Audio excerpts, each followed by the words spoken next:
હાલો મિત્રો, ગઢપુર ધમાલ ચેનલમાં તમારા બધાનું સ્વાગત છે. જય માતાજી, હર હર મહાદેવ.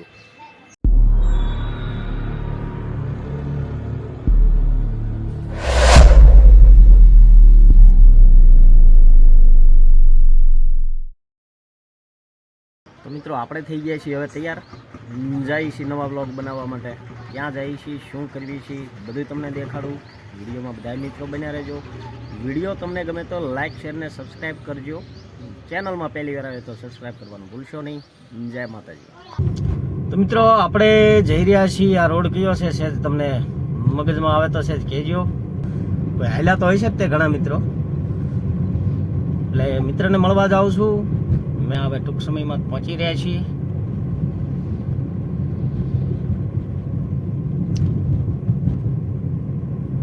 વિડીયોમાં બન્યા રહેજો અને વિડીયો ગમે તો ભલામણા લાઈક દાબો, શેર કરો, સબસ્ક્રાઈબ કરવાનું ભૂલતા નહીં. આપણે આ ગામ જવાનું છે ભાઈ. મિત્રો, આપણે અત્યારે આવી ગયા છીએ અડતાળા ગામમાં. ગેલા સોમનાથ મહાદેવના દર્શન કરવા માટે આવ્યા છીએ. એનો ગેટ છે. આપણે ગાડી અહીંયા પાર્ક કરી દીધી છે. પ્રવેશ દ્વાર સાથે જ આમ જો જોરદાર ઝાડવા છે. તમને એમ થશે કે વાહ ભાઈ વાહ, મસ્ત મજાના વૃક્ષો વાવેલા છે. હજી તો આ તમને શરૂઆત દેખાડું છું. અંદર તો એટલી બધી મજા આવે એવું છે. મિત્રો, આપણે અડતાળા ગામની અંદર આવી ગયા છે. ગેટ તો મેં તમને દેખાડી દીધો છે, એમ છતાં ફ્રી એકવાર તમને દેખાડી દઉં. તો મિત્રો, આપણે અડતાળા ગામ આવી ગયા છીએ અને દર્શન કરવા જવું છે મહાદેવના. ગઢડાથી 3 કિલોમીટર થાય છે અમારું અડતાળા. ત્યાં આવે તમને હું છે ને શરૂઆતમાં અહીંના વૃક્ષો કેટલા વાવેલા છે, કેટલું છે, શું છે, કેવું મંદિર છે, બધું દેખાડવું છે.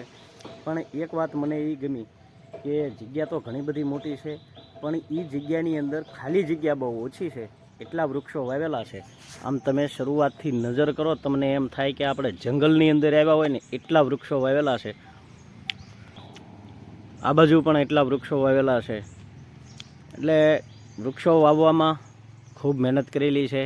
અને પાછા નાના નાના નથી, બહુ મોટા મોટા ઝાડવા છે. મિત્રો, આશ્રમની અંદર આવો એટલે અગત્યના નંબરો આપણને આપેલા છે. અહીંયા રાષ્ટ્રીય ઇમરજન્સી હોય તો 112 ઉપર, પોલીસને 100 નંબર ઉપર, એમ્બ્યુલન્સ 108. એટલે આ રીતના નંબરો પણ ઇમરજન્સીમાં કોઈને જરૂર પડી હોય તો નંબર પણ અહીંયા લેબલ મારેલું છે. તો ચાલો મિત્રો, આપણે આશ્રમની મુલાકાત લેવી. ઘણા સમયથી મારા લિસ્ટમાં જ હતું, ખૂબ નજીક હતું. મને એમ થયું કે લાવો આજે આપણે અડતાળા ગામની મુલાકાત લેવી. સરસ મજાનું મહાદેવનું મંદિર છે. પાછળ તમને દેખાતું છે, જોરદાર છે. તમને બધાને દેખાડું, તમને એમ થાય કે મહાદેવ હાર દર્શન કરાવવાનો. સરસ મજાનો ગેટ છે. ગેટની અંદર ખૂબ જ સરસ મજાના સુવાક્યો લખેલા છે. કાર્યમાં શ્રેષ્ઠ કૌશલ, તેજ કર્મયોગી, ગમ ખાઓ, સત્ય બોલો, અહમને ત્યજો. વાહ, સરસ મજાનો ગેટ છે. બારમાસીના છોડ પણ છે. સફેદ કલરના ને ગુલાબી કલરના મસ્ત મજાના ફૂલડા છે.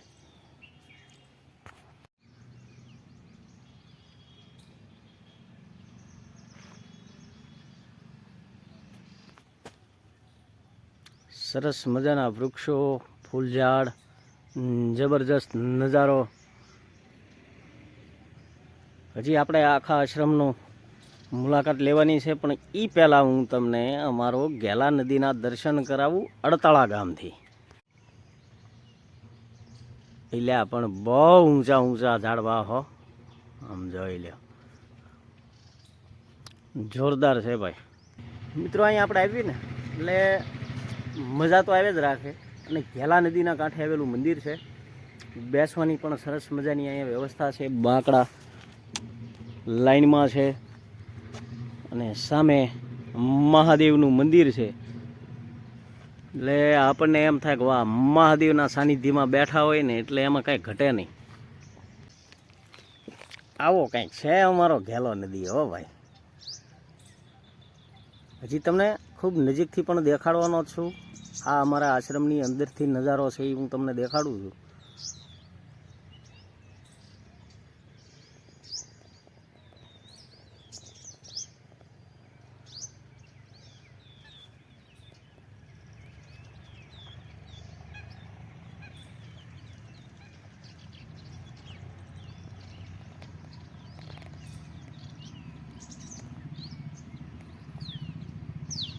મિત્રો આપણે હવે અત્યારે આવી ગયા છીએ, તમને એમ થાય ક્યાં ઊભા રહી ગયા, ગેલા નદીનો નજારો દેખાડું. સરસ મજાનો વ્યૂ છે અહીંયા. અમે તો જો કે અવારનવાર આવતા જ હોય, મારા દર્શક મિત્રોને પણ મારે દેખાડવું છે કે હું કેવી સરસ મજાના લોકેશન ઉપર આવ્યો છું. વિડીયોમાં બધાએ બનાવી રહ્યો.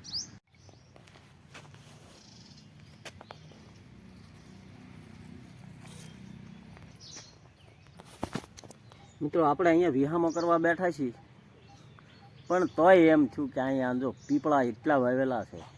અને તમને દેખાડું અમારા મહાદેવના આશ્રમની અંદર પીપળો, ઓહો કેવડા મોટા પીપળા છે. એટલે આ પણ જબરજસ્ત છે હો ભાઈ.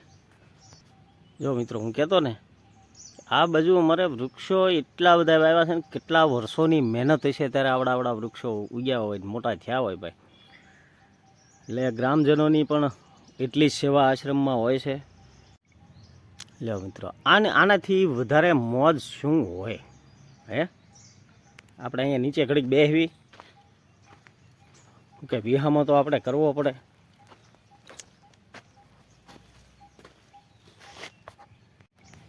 એટલે પણ મને તો બગીચા બહુ ગમે હો ભાઈ. ફૂલડા ભાળું ને એમ થાય કે વાહ ભાઈ વાહ, ખરેખર બહુ મજા આવે છે. મને તો એમ થાય છે કે આમ જો દર હોમમાં અહીંયા આવી જાઉં, એટલી મોજે મોજ જ હોય છે.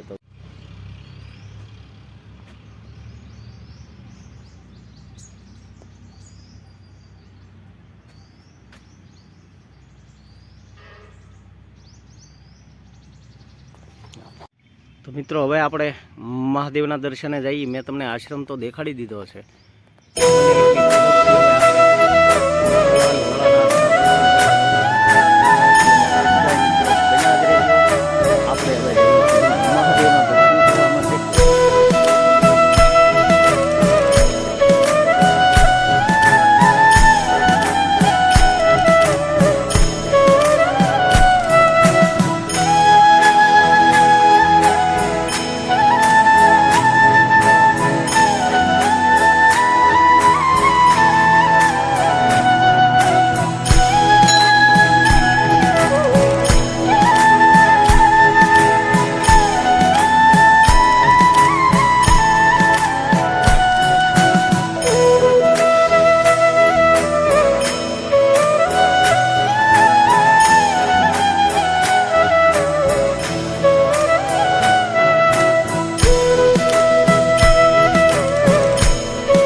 તો મિત્રો ગાયો હવે ચરીને આવી રહી છે.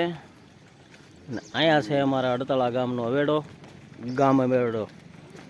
બધી ગાય માતાઓ ત્યાં પાણી પીવે છે. એક અવેડો આગળ છે. આપણે અહીંયા ગાડી પાર્ક કરીને તમને ઘેલાનો નજારો દેખાડવા માટે આવી રહ્યો છું.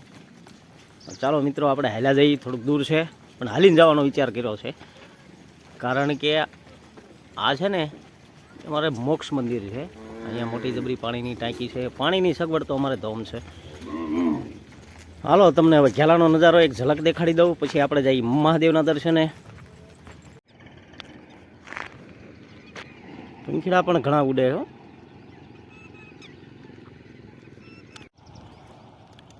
આ બાજુનો નજારો કંઈક આવો છે. દેખાડું હું તમને, જેટલું થાય એટલું દેખાડું. સરસ મજાનો વ્યૂ છે, સરસ મજાની મોજ જ આવી રાખે. એમ થાય કે આપણે અહીંયા આવ્યા છીએ તો આનંદ કરતા જઈએ યાર. તો આવું બધું કાંઈક છે અમારું વરતાળા. આવી મુલાકાત છે. ખાસ વિડીયો બધા ખાસ મિત્રો શેર કરજો. નવા ચેનલમાં મિત્રોને જોડો, ચેનલને સબસ્ક્રાઈબ કરાવો, બ્લોગ જોતા રહ્યો. અને આવું કંઈક નજારો છે. ગાડી તો આપણી બહુ દૂર પાર્ક કરેલી છે. આ બાજુથી નજારો હું તમને દેખાડી દઉં, પછી બીજી બાજુથી પણ મારે તમને નજારો દેખાડવાનો છે. અને અહીંયા છે અમારે પાણીની ટાંકી. હાલ્યા જઈ દેખાડું બધું જેટલું જોવાનું છે એ. બે બાજુનો ઘેલો દેખાડું, વચ્ચે પુલ છે. આ બાજુ પણ સરસ મજાનો વ્યૂ આવે છે.